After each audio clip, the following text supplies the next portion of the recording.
Mm, mm, mm. All right, we are live. Hi, everyone. Welcome to the Lit Lounge. My name is Jodi-Ann. I'm a speaker and I'm a writer working at the intersections of race, culture, and health equity. Thank you so much to Lit Lounge sponsor and co-creator oneKIN. oneKIN is a mission-driven retail tech company that works to help small businesses and creators. So you can find there is a Rio Grande in heaven and the entire Lit Lounge curated book list on their website, shoponkin.co. And so without further ado, I'm so excited to be in conversation with the one and only Ruben Reyes Jr., who is the author of this incredible short story collection. There's a Rio Grande in Heaven. Thank you so much, Ruben, for being here with us, and welcome to the Lit Lounge. Thank you. Thank you for having me. I'm so excited to talk and to really dive into this book. Yeah. Let me tell you something. I was literally at the edge of the couch, just like I could not stop reading this book at all. So thank you so much for this. And I'm really pumped to be in conversation with you about it. So I have heard you describe this short story collection as speculative fiction about Salvadorian immigrants. And so as you created these speculative concepts, or perhaps I should say like built these speculative worlds in each story, how did you approach the rules to the worlds that you built? And which concepts do you feel like kind of push back against the world that we're currently in today? And maybe which concepts are kind of more in step with the ones that we have, for better and for worse? Yeah, that's a great question. I mean, so it's kind of two-part, right? Because I think maybe when someone thinks of speculative fiction, they think about like otherworldly, right? Or they think of, something completely imaginative, totally made up. But I feel like there's not much science fiction that is actually like separate from our world. All science fiction is actually a reflection of our world. And so I was thinking about that a lot when I wrote these stories. And so every story, imagines our past, alternate pasts, or imagines a future, or an alternate reality, but it's all in conversation with the world we live in, because that's the world I write in. And so when I was thinking about the rules, they had to feel faithful to the way that humans act and to the way that we've structured our society, right? But they had to be interesting and a little bit surprising so that I could, convey the messages I was interested in doing, whether those were political messages or emotional messages. And the other rule that I think was really important was just being really honest and kind of human about the Salvadoran characters at the center of the story. That was really, really important to me, that despite the concept, I wanted to make sure that my characters were as three-dimensional as possible, and that I was treating their lives and their choices and their decisions with both fairness and compassion. So yeah, that kind of answers the question. But yeah, basically all my fiction is really a reflection on our world, even though, looks a little weird. Yeah, and I don't even know. It does look a little weird. I mean, there's like, cyborgs and shit, like Yeah. Real sci-fi stuff. There's like real sci-fi, like people are on other planets and all that type of stuff. But it was really tough for me sometimes to remember that some of the stories don't take place in this time period, like 100+ years into the future. And it reminded me a little bit of like that kind of Black Mirror element, where there's something that doesn't currently exist, but there's enough of what exists now that you forget that these kind of technologies don't currently exist in this world. And so it reminded me of a comment that a friend had said once when I was introducing him to Black Mirror, where he was like, oh, there's all this new technology, but they're still like cheating on their spouses, like they're still being greedy, like the kind of elements are still the same. And so I think that pushes back against this idea or this like positive assumption about technology, that technology will always make society better. And if we have more technology, then we will be good, right? But often technology, it either can conceal a lot of these problems or it reveals it. And so I'm curious, like, how you thought about the time periods and your approach to these distant or maybe near future technologies on revealing these kind of stubborn, long lasting problems of oppression, violence, and subjugation. Yeah, totally. Um, I mean, I feel like I grew up in a really interesting time period where I'm kind of a digital native. Like, I know the internet so well. My dad worked with computers at the LAUSD school district, so we had, a personal computer in our house. I think probably earlier than most. Um, and like he introduced me to Vine. I grew up like very aware of different tech things and social media things.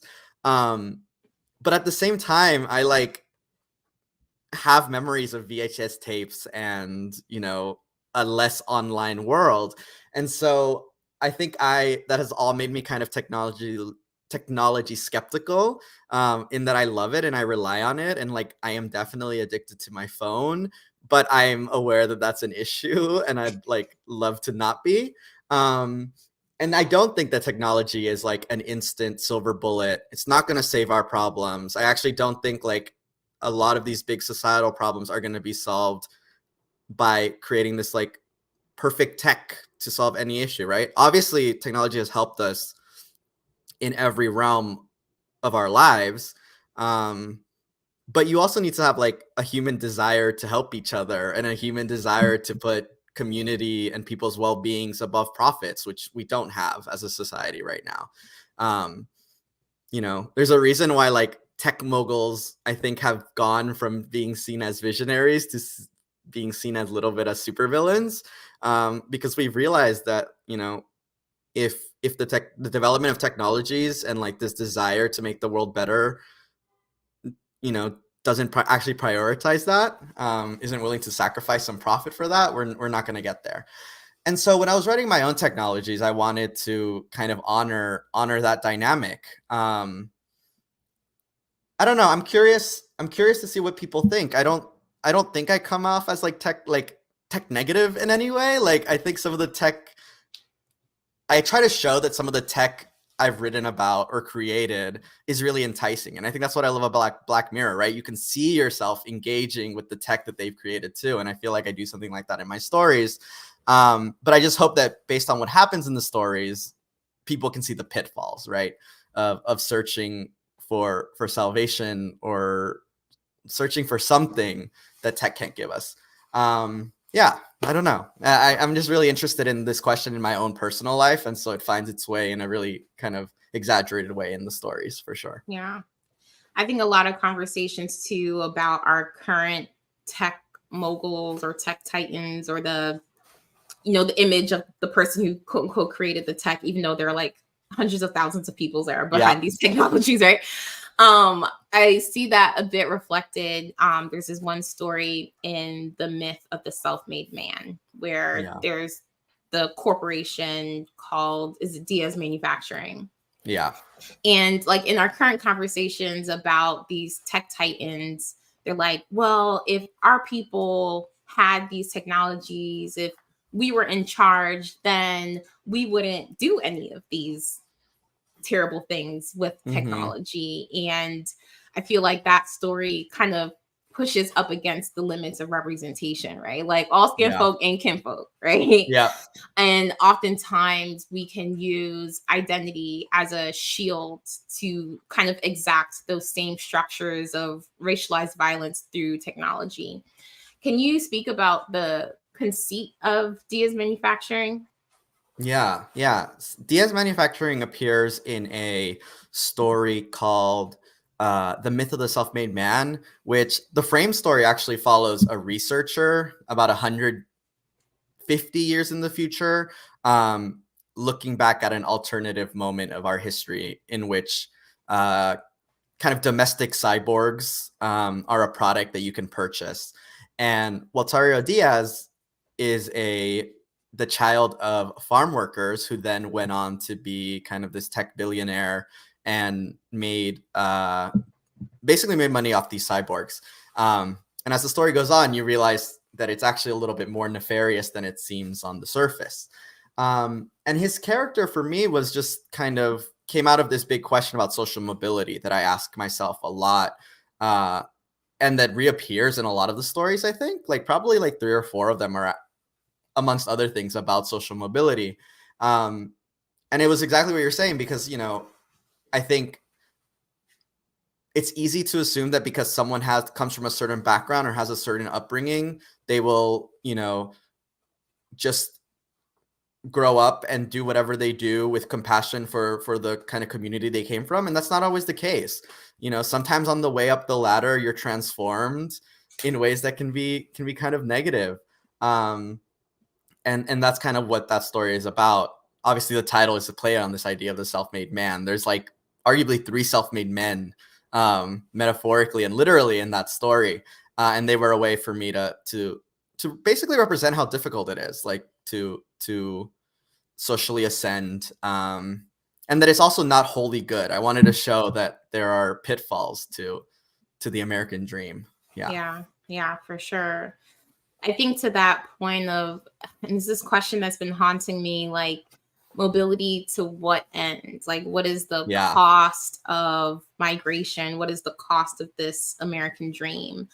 I think one of the physical manifestations of that kind of generational climb, right, between our parents and us, and then folks who come after us, you know, I saw this a lot in a lot of the stories that there's a discussion of stuff, like literally like physical possessions, right? Yeah. Things, our belongings. And there's a sense that when you come from like you have some kind of trauma around scarcity, right? It could be the Great Depression, it could be war, it could be migration, that you want to hoard your stuff, right? And so the physical symbol of that next rung is that you just don't accumulate things, right? You have a minimalist aesthetic. You're neat, right? You don't need all of these curios and knickknacks. You don't need plastic over the couch. Like, you don't need those things anymore. And so there's this character, is it Neto? Neto, yeah. Yeah, Neto from the first story, who's very neat, very minimalist, kind of OCD and uptight. A little American Psycho about it all. a touch of American Psycho, yes, right? And so I was really curious about his stuff. And so if you can tell us a little bit about Neto, and I can ask a couple more questions. Yeah. Neto, I love that story. It's one of, I wrote that story in like 2018 when I was still kind of seeing myself as a writer. But I think when I had it drafted, I was like, okay, there's some, like, I cracked something. There's something really interesting about this. And so I'm so glad I made it to the final story. But Neto is, you know, the child of Salvadoran immigrants, but he's made a lot of money in venture capitalism, basically. He's very much, again, talking about self-made man. He's another one of them. And the conceit of that story is that he has a mango tree that his family in El Salvador tends to, and he finds the fruit so delicious that he has it shipped to him on a commercial flight every single day, which is ridiculous. It's insane. It's what it is.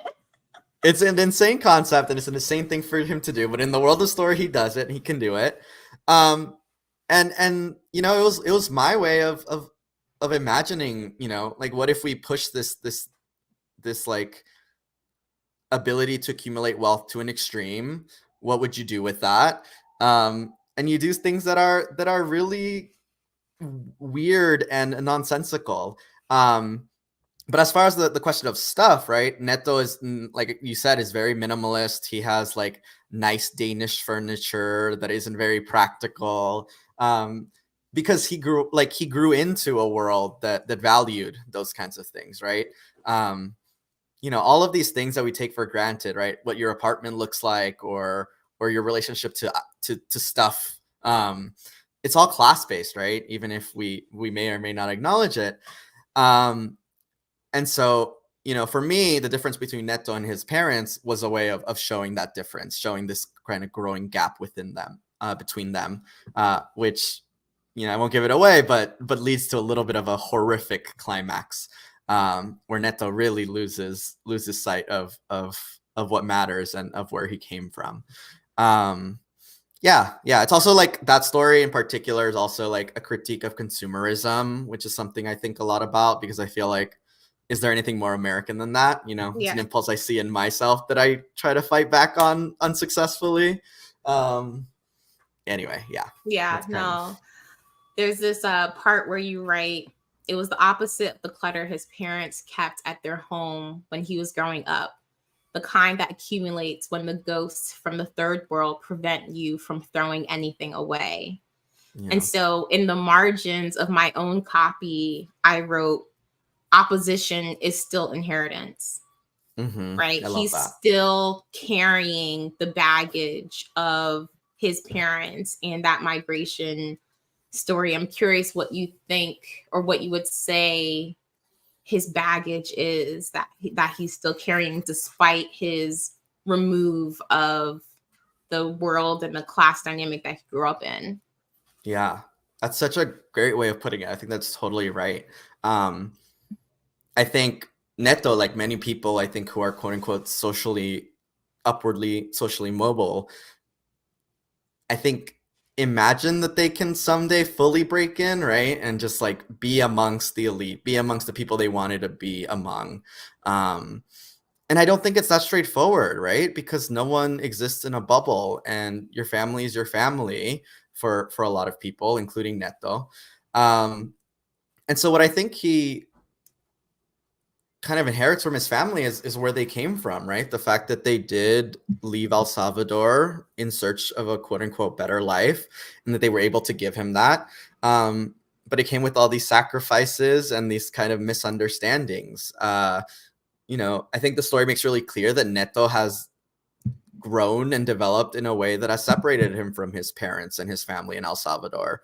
And I think, yeah, that comes from, and that just comes from, you know, that originates with his parents and with the decision that they made. And the other thing is that like Neto can try to be, you know, venture capitalist, nice LA apartment, whatever.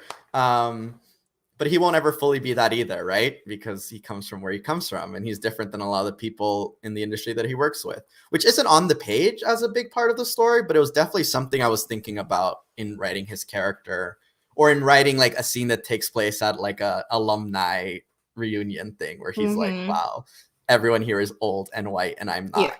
Yeah. I think you can feel that though, in his tensions, in his anxieties, in his kind of fascination with this one mango tree. You can still feel him not feeling fully himself, and that erodes our sense of self. I think it degrades and as a result can degrade our values, right? Yeah. I mean, that's, you know, coming from personal experience, right? I like went to a university like the one Neto went to, right? And I think, which is insane that you're going through that experience when you're 18, when your like brain isn't fully developed. Like, how are you supposed to know what your values are? Like, how are you like, you learn the values that like your classmates value, right? And a lot of them are wealth-based, and a lot of them don't make sense for, you know, the family I came from. But it was a real struggle to be like, okay, what are my values? What matters to me? And like, what does it mean if those values are different than the values of a lot of my peers, right? Like, what does it mean if like my main interest isn't making a lot of money or accumulating a lot of power? And it's hard, it's complicated. And so, all those feelings and thoughts were kind of funneled into Neto and his boyfriend, who I haven't mentioned, who is another part of the story, and experienced the same environment, but came to a different conclusion. That's why that character was so important to me too. Yeah. I'm curious if that's something that impacted your writing of this collection, because it feels so focused, intentional.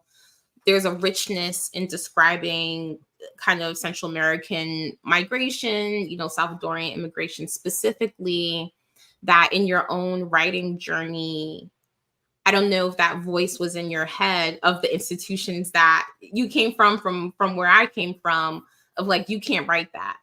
This is not valuable, quote unquote, in the market, like as a story. Yeah. I mean, I had to fight against it in some ways. In that, I don't know, there's certain kinds of literature, there's kind of stories that are valued, and I guess I just had to put aside that these kind of hierarchies exist, and I had to write what I knew I could write, which were stories about Salvadorans, and what I wanted to write, which were speculative, weird, absurd stories. In conversation with things I had grown up loving that maybe weren't seen as like, oh, this is high literature, this is whatever. Like, I loved what I could find at used bookstores with like mass market paperbacks. Like, I read a lot of Michael Crichton, and like, yeah. And so I had to set that aside. And luckily I was able to set that aside pretty early. And I think that the majority of the collection was written when I was like, I'm just going for it. I'm just going for what makes sense to me. And I think that's the beauty of a first book. Like, at least for me, it was like, I needed to write it because I needed to write it, not because a publisher was waiting for it or because it was going to be a book. There was no guarantee of that. So I just had to be in it for the sake of the work. And I'm hoping that moving forward, I can somehow get back into that headspace, even though I've published the first one. Yeah. So anyway, that's a little tangent, but yeah. Yeah, no, I was just thinking that because, like, even in my own writing, I find these little moments of like, I would say that, or that makes sense to me. And so I'm just going to put that in the text. I don't care if that doesn't register to other people. Like, I love, people just like repeat the same word over and over. Like, oh, was it good? No, it was good. Like, oh, I'm going out. Right. Yeah. Like, that is all over my work, right? Those types of redundancies, because it just makes me so happy. And I don't know, if you know what that sounds like, then that is good for me, right? If you don't know what that sounds like, if that looks like a typo to you, then sorry. Like, sorry, not sorry. Yeah, you have to strike the balance, right? It's like, you can't just be thinking about an audience, because the writing won't be good if you're too worried about who's going to read it. You're never going to get it done. And I think that's why I love editing so much. It's like, that's when I could be like, okay, I'm not going to do something that doesn't feel true to me, and I'm writing for myself and like my people above all. But like, I can think about the fact, I can at least consider what another reader might think, and then I can make the decision. Like, I need to phrase this certain way. Generally I don't explain anything that I don't think needs to be explained, but like, that's when I ask myself that question. It's like, oh, these people might not know this Spanish word. How much are they losing if they read the sentence without knowing the context? And usually it's like, not that much. Like, they'll live. Yeah. I feel like if you don't have that grounding, I could very easily see an alternative version of myself that kind of went down the Neto path. Like, this is what success is. This is what writing is. Like, this is how you get this work done. And that path is seductive. It is lucrative. It can be easy because you're kind of trained by institutions that, encourage that path. And to see the difference between Neto and his partner and how they contended with that, I thought was so emotionally true and resonant for kind of what that experience is like when you're the next generation in the US. Yeah. So I have to be honest, like, I found each story to be quite confronting. Like, they're still lingering with me. I think a big part of that is that it plays a lot on our assumptions about good and bad, who's a hero, who's a villain, who's a wrongdoer, who's being harmed. And I think how porous those categories are, right? You can slip in and out with, one door opening versus another, right? And so it feels like in doing so, you Ruben, the phenomenal author of this collection, you're keeping your foot kind of pressed up against the real perpetrators, which are these systems, right, of capitalism, imperialism, colonialism, and racialized violence. And so I will say this, I have to go back to the myth of the self-made man.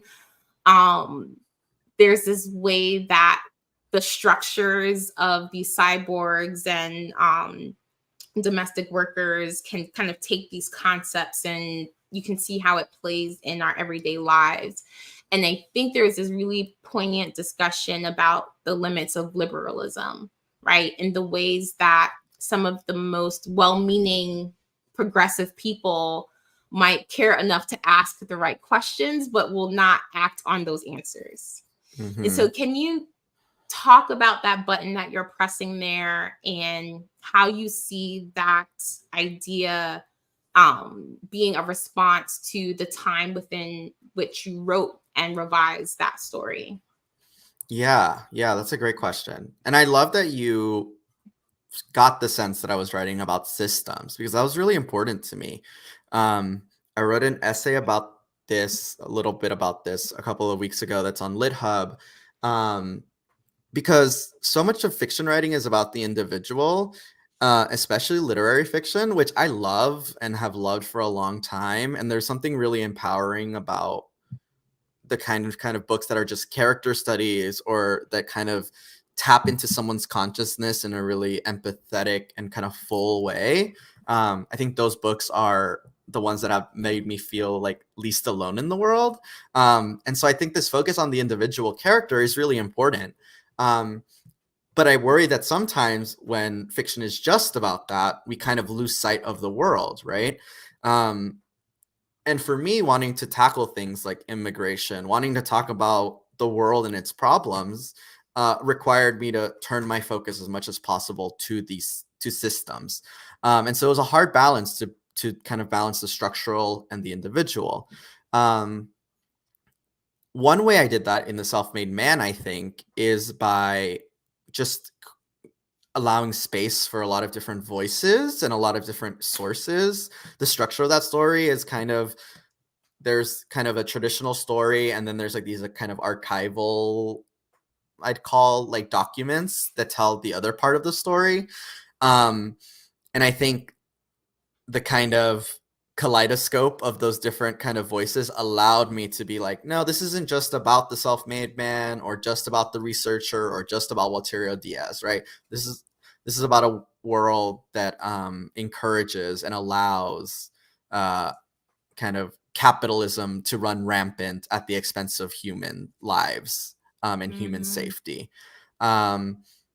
And so, yeah, that was one way. But a lot of the stories kind of try tackling this question of how we make our storytelling in fiction more about the structural.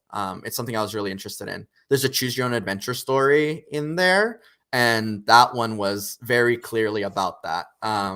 Because I play with this idea of choice that people have when it comes to migration. And I kind of, hopefully through the story, show that it's not all about choice. It's not just about choice the way we talk about it. Okay, can we talk about that one though? Yeah, let's talk about that one. My word. Okay, let me set this up. And I have to actually start with the story before that, which is it's titled The Salvadorian Slice of Mars, right? Mm-hmm. So there's this little line that sets up the variations on your migrant life, where you write infinite possible outcomes, and then he'd arrived at the brink of a rebirth, another shot at a dignified life. And when I read that, I said, nope, something's coming. Something's coming. I turned the page. Boom, choose your own adventure. Okay. Yeah. So please set up the premise of this story. And I need to know how you accomplish this on a technical level to create, like, on the page, this kind of choose your own adventure. It was wild. Yeah, that one was so fun, and also just kind of happened in a fugue state. Okay, so it's a choose your own adventure story, kind of as you know it, from that follows you slash the protagonist slash the reader, you start as a 7-year-old Salvadoran child in rural El Salvador, and you wake up to find that one of your parents is missing, and the first choice you have to do is figure out if it's your mother or your father who left. And it's in, compared to other stories, it's the most realist story other than the form. And then basically you just follow the path, right? And there's paths where you end up in El Salvador. There's paths where you make your way to reunite with your parents in the United States. And yeah, how I did it. Yes, how were there postcards everywhere? Oh my god, yeah. So the origin story is that I had read Carmen Maria Machado. Well, I grew up loving Choose Your Own Adventure stories, like especially the Goosebumps ones. Those were my favorite. Okay, I love Goosebumps. I had so many copies. Like that was the only thing I got with them Scholastic readers. It was like Goosebumps. Okay. They were so good, and they have like their own version of like a Choose Your Own Adventure story. It's like Give Yourself Chills or something. And then I read Carmen Maria Machado's memoir has a Choose Your Own Adventure kind of section in it, which I really loved and I thought was really interesting. And then I talked to a friend who was my classmate at Iowa, and she was telling me about how she'd been trying to write one about a marriage. And I was like, okay, this is so interesting and so cool. But I didn't really know how to do it. But then after thinking about it, I was like, well, I'm writing about migration and this question of choice. Like, this is a perfect form for it. I need to try it. And so I did. And what I usually don't outline, but for this one, I had to do a decision tree. And so I set out basically all the possibilities on this tree at the beginning. And it changed a little bit as I started drafting, but it was pretty much, it stayed the same. Pretty early on, I was like, okay, I need to play with the idea of false choice. And so I created these, I don't know how to describe them, but they're kind of like cul-de-sacs. And so the story either ends, it's like it begins and then the story either ends or you get to go to your grandma's house. And then you either leave your grandma's house or you stay there. And then it ends again with your parents in some way, or the story ends in between. But there's these kind of checkpoints basically. And that made it really manageable and gave me more control over people's possible reading experiences of it. And then I just drafted the sections and then I revised, and I think I wrote it in between my 2 semesters of my MFA. And so I had the summer to kind of work on it. It was I think it was the first story I workshopped my second year and got some great feedback, and we were off from there. Yeah. Okay. So I'll tell you this. So if people don't know, often when you get early proofs or arcs of a book, there are things that aren't finished yet, right? Yeah. There's a lot of TK, there's a lot of placeholders and all of that. And so my copy of this, for all of the page numbers, I was like, oh, go to this page. It says 000. So there was no guidance on where to go. And so kind of retroactively, I put the pages once I started reading through. But because my reading experience, I just read it straight through. When I realized that, I was like, I'm just going to read every single page as if it was a, normal chapter. When I got to the end, what that felt like to me, it felt like I was the character sitting in that final scene, talking to a friend who maybe is also an immigrant or a child of immigrants, and having that conversation that I have had with my siblings. I don't know if you've had it, where they're kind of doing the what if game. What if it went this way? What if that happened? Oh my gosh, look, all these chance kind of situations that kind of led us down this path. If that was different, then what? There's a story, I don't know if this is true because my dad likes to embellish, so I don't know. But there's this one moment where he almost got deported, right? Okay, if that happened, then what would have happened to my family, et cetera, et cetera. And so that feeling at the end of the stories really landed hard. So I'm curious, if you can tell us a little bit about those what ifs and just how precarious all of our stories are as immigrants or the child of immigrants. Yeah. I'm obsessed with that question. There's of what if. I think it captures the immigrant experience so well, because even when your migration is, as seamless as possible, Yeah. it's still like traumatic in its own way. You still ask yourself, well, what would have happened if I didn't leave my home country? What if I'd stayed? And so it's something I'm obsessed with, and I apply it in different ways. I think about that in the context of history. I think about it in personal life, in my own life, right? And so in the Choose Your Own Adventure story, it was really one of the things I was thinking about with this question of child migration and this kind of impossible choice that parents make to leave their children. I mean, I feel like our political discourse overlooks that so easily, right? Because people are treated as coming to exploit the US, coming to take our jobs, coming to take, I don't know, like, I don't even know what, like, these talking points are so baffling to me. And what gets lost is that, like, a parent is making a really difficult decision to leave their child in the hopes that it's the right decision for their family in the long term. And there's no guarantee that it is. And that's kind of what that story is about. And I love that you read the whole thing. I mean, I had to write the story knowing that some people wouldn't read the whole thing. But I think there's definitely some power to knowing that this protagonist who you are gets happier endings sometimes, gets sadder endings sometimes. And that, if you had made a different decision, something else would have happened. There's something really, I think, powerful and metaphorical there that I loved when I was writing that. Yeah, it was really powerful for me, and it's something that I'm keeping really close, especially because I'm in my parents' house, which is why, for folks who've been watching the lounge, this ain't the normal setup. But I saw my father's birth certificate yesterday. Like, that's a 70-year-old document. I didn't even know that my mom had a handwritten letter from her mom.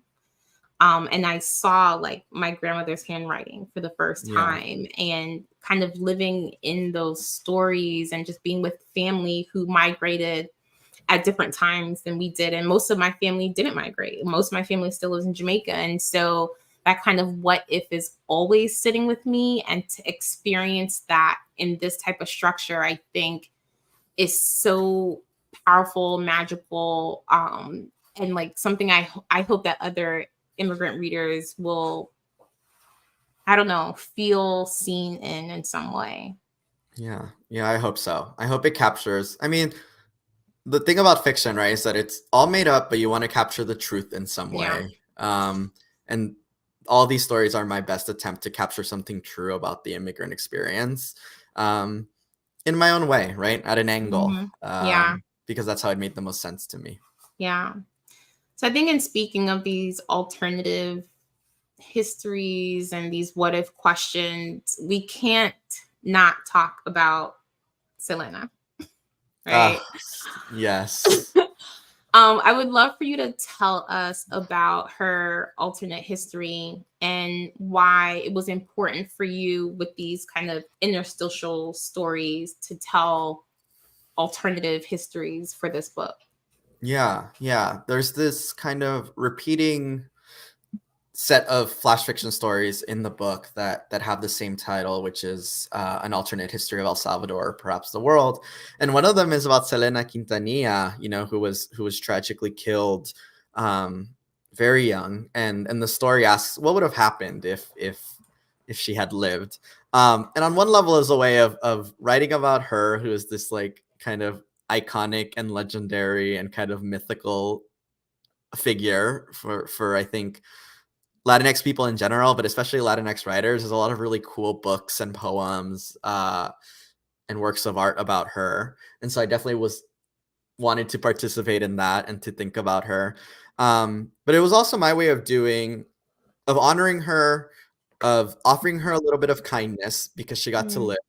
And also a way of doing what we were talking about earlier, which is like turning the attention from the tragedy of her life to the structures that allowed that to happen, which are, fame, fandom, and celebrity, which I have so much celebrity knowledge up here. I love celebrity gossip. I love all that stuff, but it has a kind of dark edge, right? At the extremes.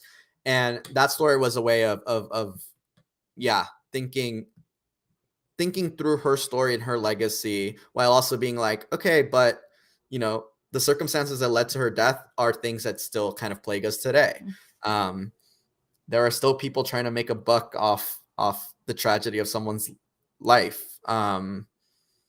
Yeah, so it was about all these things. But I just became obsessed with her. Like, I don't know, I just like love her music so much. I love the Jennifer Lopez movie about her life. Yeah. I definitely wanted to write about her. Yeah. Do you think, or why do you think, if you do that kind of writing alternative histories could be an important practice for us off the page? Yeah, that's interesting. I think it could be. I mean, I feel the reason why like alternate history, or like asking yourself what if. I've met people, I've talked about this with people, and they're like, oh well, why do you ask what if like actually my novel, which we can talk about a little bit later, is a lot about this question of what if. And there's a character in there that literally is like why? It doesn't matter. Like, why are you worrying? Like, why are you giving yourself anxiety or stress or sadness over what if, when the only life we have is this one? But I think there's something really powerful about asking what if, or thinking about alternate histories, because it allows you to do what I said, which is to better understand the circumstances of your life, right? Like, no one is an asteroid, by themselves. There's always someone around you. You're always connected to something. You are the way you are because of often who raised you or the environment you grew up in. But we're so stuck in our own lives that it's hard to remember that and to see that. And so when you take the time to ask what if, or to imagine an alternate history of your life or your parents' lives or your country's lives or your favorite pop stars' lives, you can kind of, I think, peel back the curtain a little bit and understand the world and the systems that shaped it, and you in the process. So it could be maybe a little therapeutic. I think it could give you perspective. This is a long way of saying that alternate histories for me are a way of getting perspective on the things I'm interested in criticizing or understanding better. Yeah, I appreciate that. I do want to talk about your novel, but let's get into a couple more of these stories first. Thank you for that answer too. I'm gonna linger on that for a long time. And I think what it's helping me to, I'm just thinking through all these questions that after we get off, I want to talk to my parents about. Like, what I know the what ifs for me, but what are the what ifs for them? I've said a million times, I was born in Jamaica. My people are from Jamaica. And there was this decision, a simple decision that a lot of Jamaicans make, like, do we migrate to America or do we migrate to England? And I'm like, could I have been British? Right? Yeah, I could have been British. And then would I have been me, even in that decision? Yeah. I don't know. So I'm curious about their what ifs too, and how their what ifs would impact my own. Okay, so switching gears. We were talking a little bit about this before we started recording, but I struggle with spoilers because I just don't believe in them. It's about the journey, not what happened. It's not about the destination. So because of that, I don't have like that same level of awareness of when I'm giving something away. But this one I know I'm not giving away because it's in the title, right? So the title of the story is Mi Abuela, the puppet, right? So Abuela's a puppet, y'all. Okay. Yeah. So tell us about the original conceit of this story. Yeah.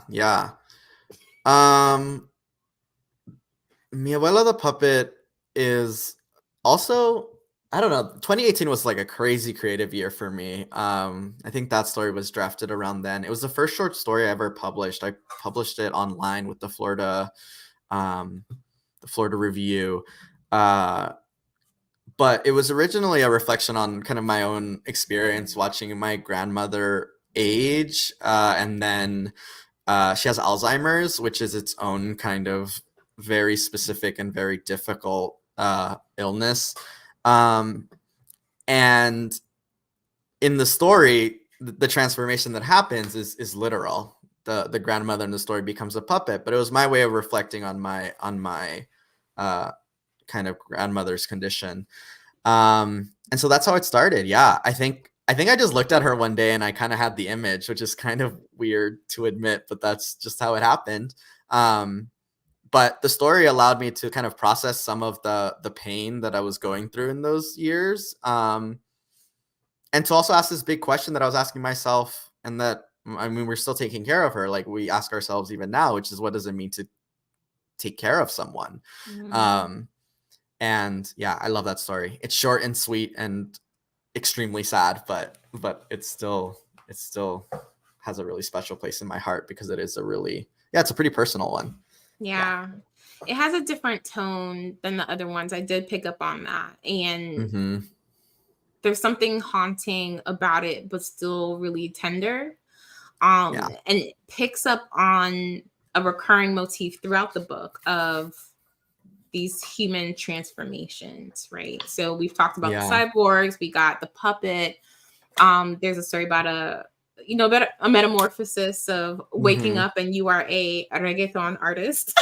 And I think that, alongside this recurring narrative about the transformative impacts of migration. So is there anything you want to share a little bit more about this recurring motif and kind of what informed your approach? Yeah, that's one of those things that your brain, like as a writer, your brain is doing things subconsciously. That was one of them.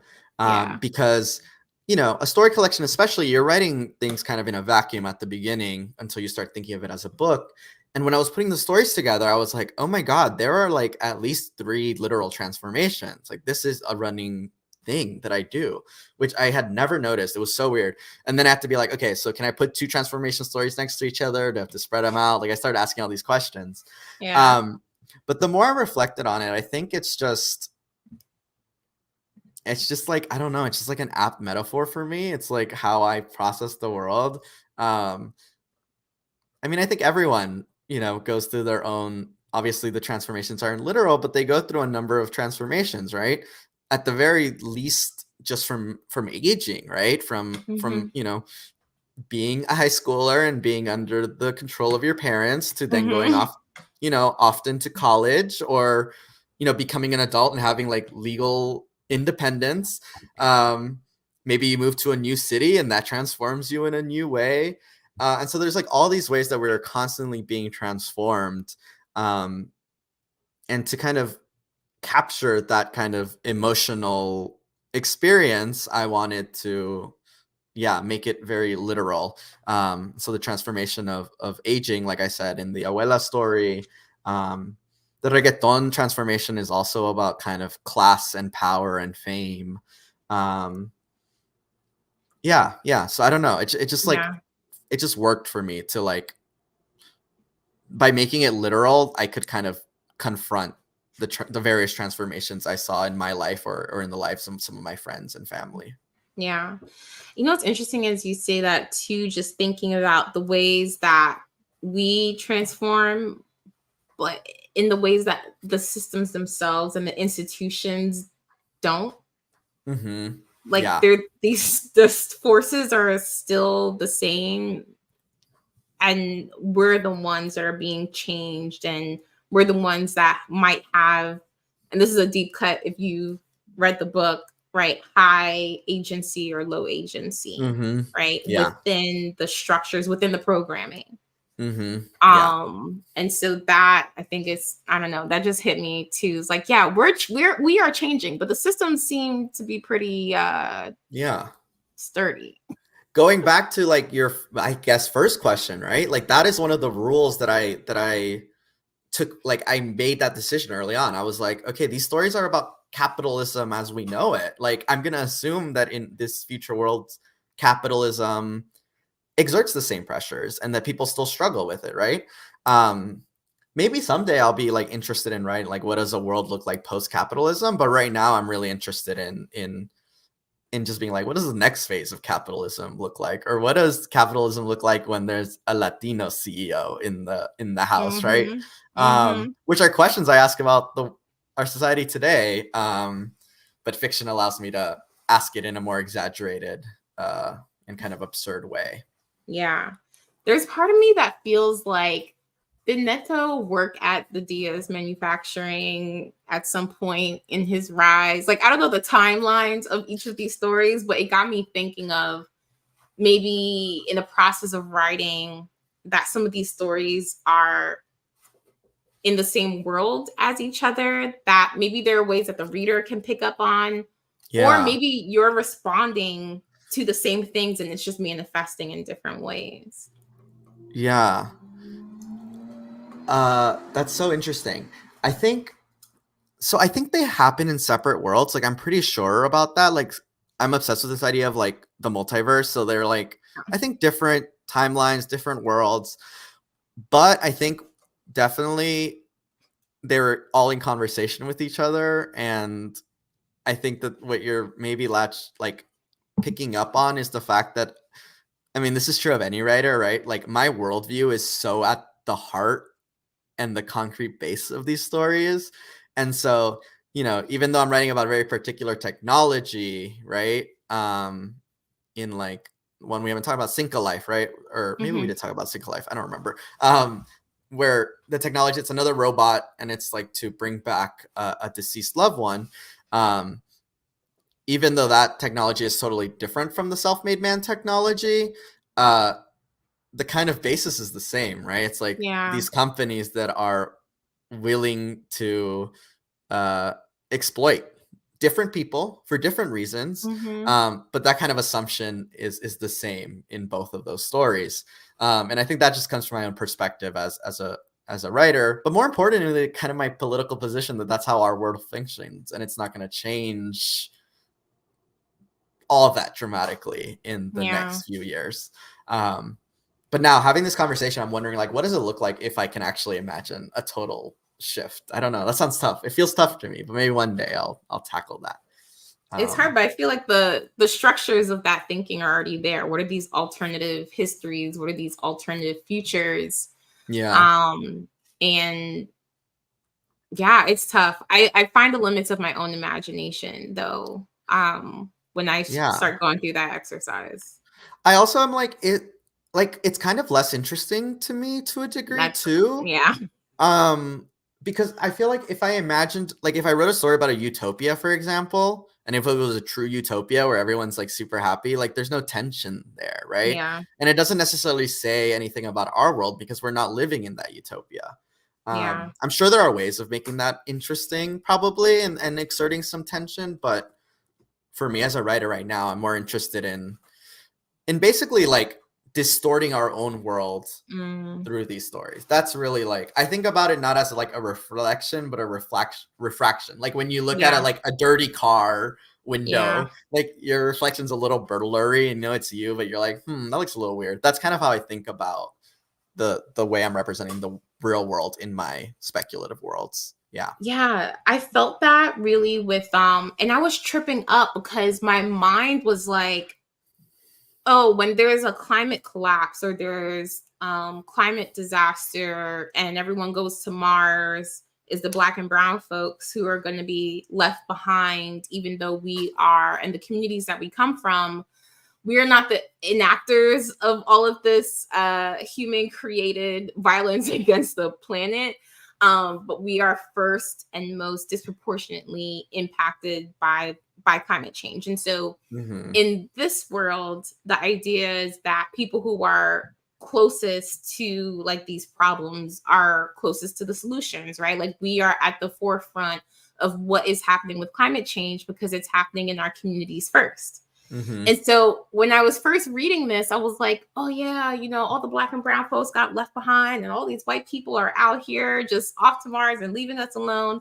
And I was like, wait, that's not what's happening. That's not what's actually in the story. Like the Lower North American Federation are a coalition of nations, scientists, leaders who have kind of seen what was happening with climate change and were like, we need an interstellar solution. We're out of here. And I don't know, there was something that was really trippy for me to be like, oh yeah, we are at the forefront of the solutions, but this ain't the solution I thought we were going to come up with. Yeah. I didn't think we were going to do it like that.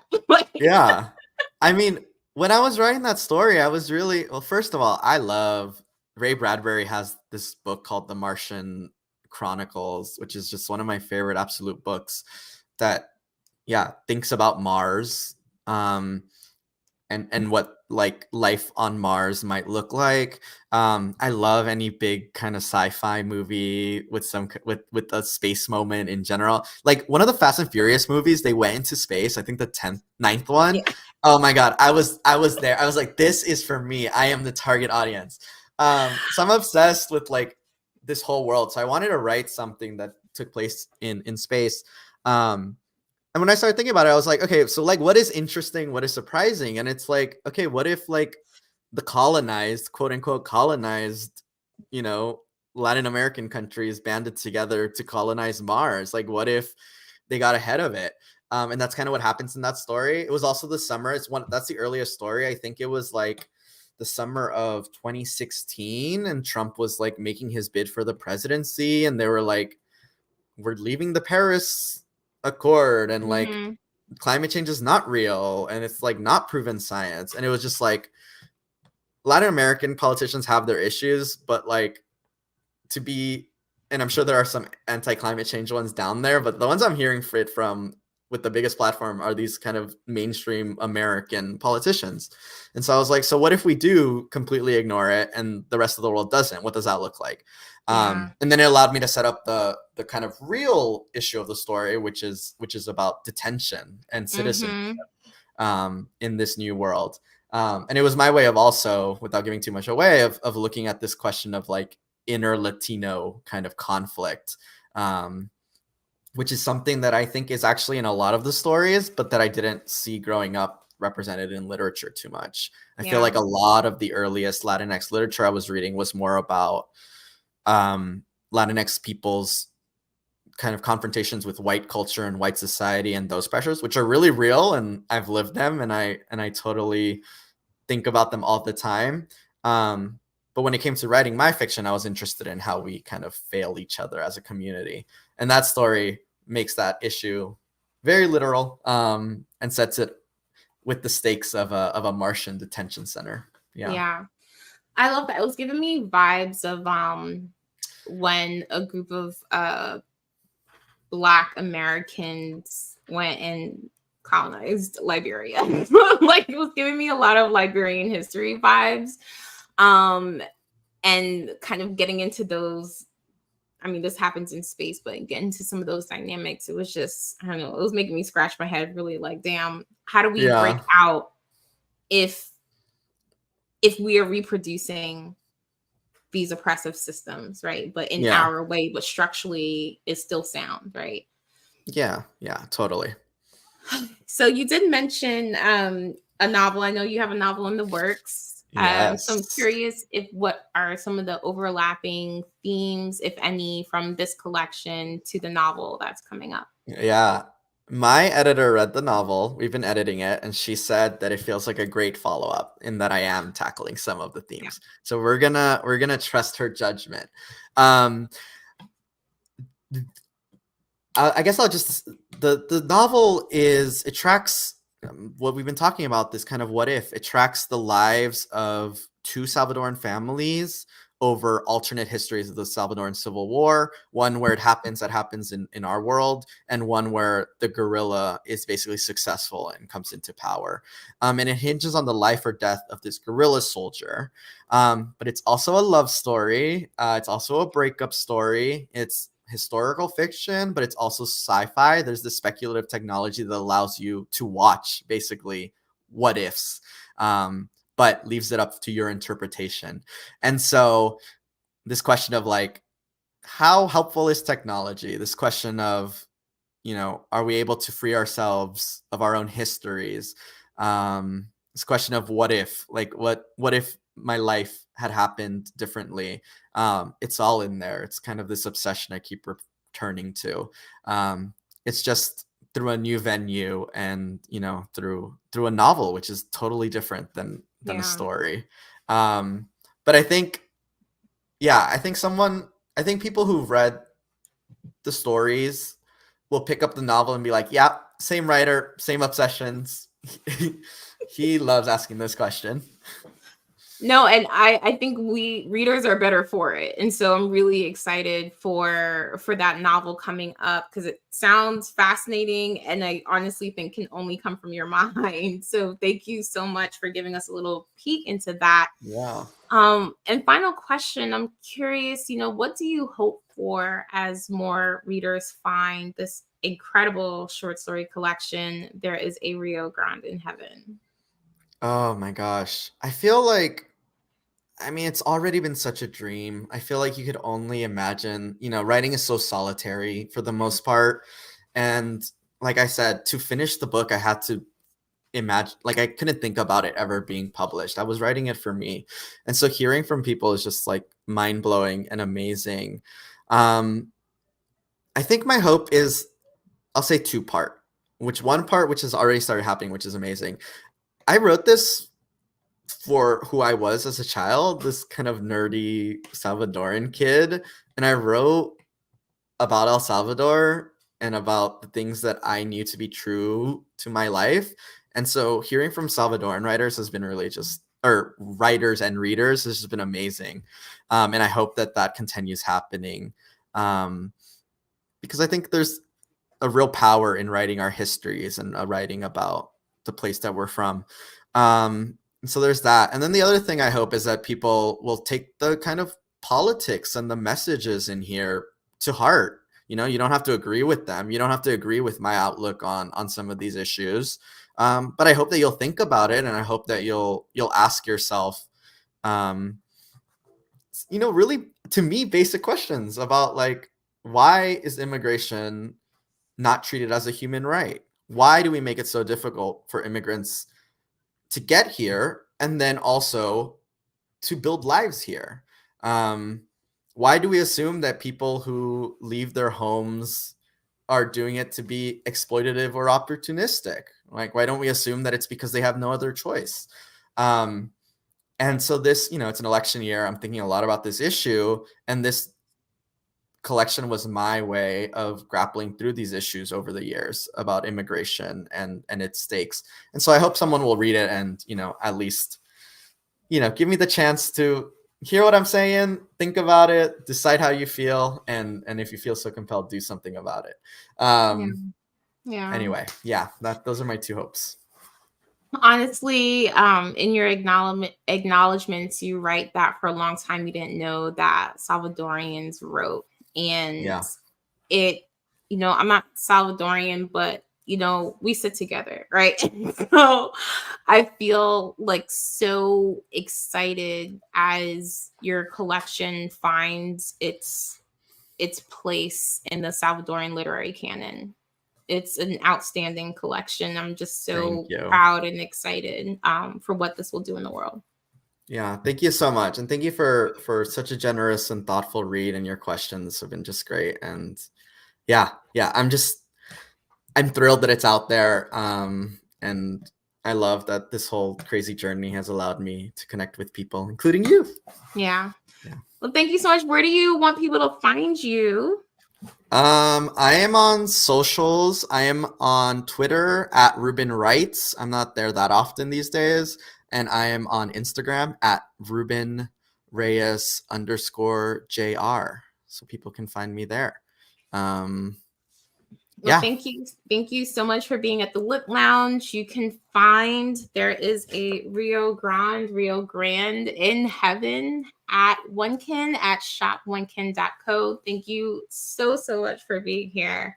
And that's the end of the Lit Lounge. Thank you. Bye, y'all.